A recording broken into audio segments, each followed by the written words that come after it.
Rebonjour, une deuxième vidéo cette fois sur les rimes. Alors, les rimes, c'est une notion beaucoup moins complexe que le décompte des syllabes, je vous rassure.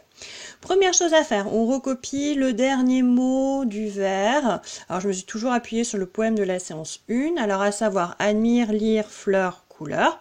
Et on souligne le son qui revient, c'est ce qu'on va appeler la rime. Alors, ce qui est important, c'est le son, pas l'orthographe du mot. Donc là, le son qui revient, c'est le son ir, même si c'est écrit différemment, c'est la même chose. Fleur, couleur, le son qui revient, c'est le son leur.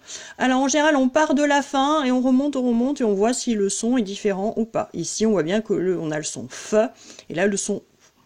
Alors, si on prend ensuite un autre exemple, belle, elle, voix, bois, le son qui revient, c'est le son L, et là, c'est le son wa. Alors, à chaque fois que l'on analyse un son, on lui attribue une lettre. Alors, par exemple, admire, c'est un premier son, on va l'appeler A. Lire, le son I, c'est le même son, donc on lui donne toujours la même lettre. Par contre, ici, leur, on a affaire à un autre son, on l'appelle B.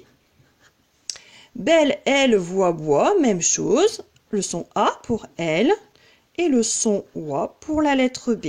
On appelle ça des rimes suivies, quand cela nous donne A, B, B. Si on avait par exemple admire, fleur, couleur et lire, on aurait le admire son A, fleur le son B, couleur le son B et lire le son A. On aurait donc affaire à des rimes embrassées. Et si on avait admire, fleur, lire, couleur, ça nous ferait A, B, et à ce moment-là, ce serait des rimes croisées.